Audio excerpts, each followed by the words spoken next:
Hello and warmest greetings from me, Bishop Peter of the Isle of Man, to you, the people of Catsfield and Crowhurst.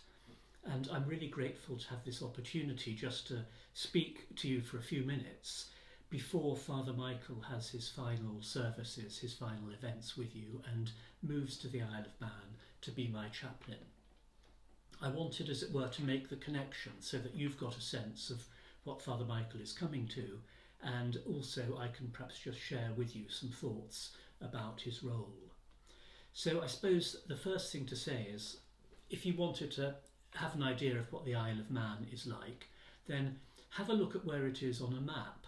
And if you look at a map of the British Isles, then you'll see that we're located in the Irish Sea, between northwestern England and Ireland, and actually pretty much equidistant between the four kingdoms, as it were, of the British Isles, between England, Ireland, Scotland and Wales.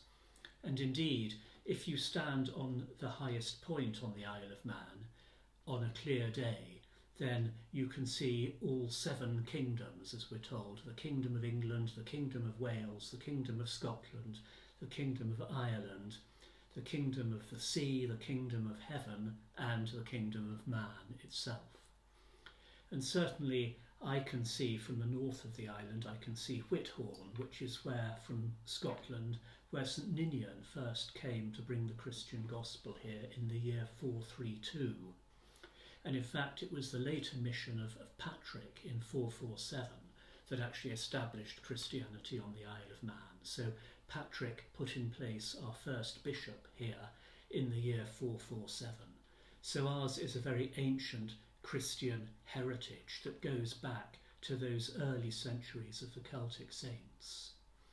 And then in the 12th century, in the period of the great Norse Empire, when the Scandinavian kingdoms swept round the British Isles, we were part of the Archdiocese of Nidaros, or as it's now known, Trondheim. So at that stage we belonged not to the Celtic Church, but to the Norse Church. It was at that stage that we were given the title of the Diocese of Sodor and Man. And the Sodor are the Hebrides, the Sodorensis, or the Southern Isles, as opposed to the Norda, the Northern Isles of Shetland and Orkney.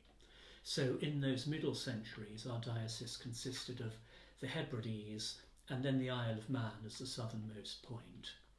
Now the Hebrides belong to the Scottish Episcopal Church, and we just have the Isle of Man, but we have retained that ancient title for our diocese.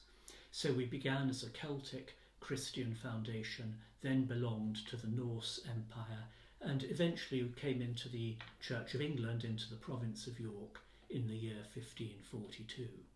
So ours is a very interesting and rich Christian history, and indeed if you travel around the island you will see some ancient stonework, ancient Celtic stone crosses, some of them with Norse runes on them, which are unique as a cultural heritage within Europe.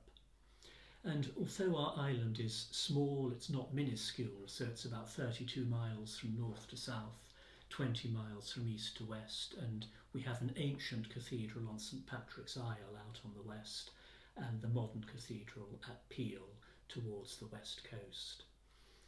We also have the oldest continuous parliament in the world, so we're not part of the United Kingdom for all that we sit within the midst of the British Isles. We're a crown dependency and the Queen has the title Lord of Man, but we have our own independent political system. Tynwald, the world's oldest continuous parliament, and I as bishop sit in that parliament every Tuesday in the upper house and every 3rd week in the month when the 2 houses come together as Tynwald Court.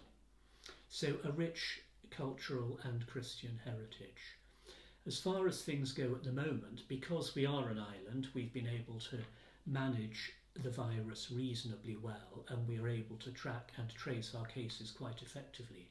So that means that we can worship freely, we can sing, we can share the chalice, we don't have to wear face masks, all of those things for now as I speak, and one prays that that will continue to be the case. But it does also mean that we keep our borders closed, so travel on and off the island at the moment is not easy. So Father Michael comes to us at an interesting time, and a time when his gifts are much needed. The work of a bishop's chaplain is, I suppose, multifaceted in supporting me in looking after the diocese. So there's certainly a liturgical role in managing what I do in church. There's very much a pastoral role, looking after and caring for the clergy and the wider life of the diocese, an administrative role. And I look forward also to Father Michael bringing his gifts of scholarship and teaching and as a theological educator. And he will have an enormous amount to give to the life of our diocese.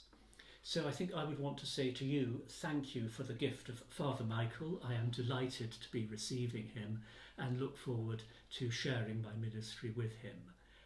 And I ask you perhaps to pray for us here in the Diocese of Sodor and Man, as I will pray for you in the parish of Catsfield and Crowhurst, as I pray for Father Michael as he prepares to come here. Thank you for everything that you have given to him, and we will very much look forward to receiving him and his gifts in the life of this, the smallest diocese in the Church of England, but a diocese that has a unique role to play in the spiritual and cultural life of the British Isles. So thank you for our time together. My prayers for you, please pray for us, and God bless you in all things.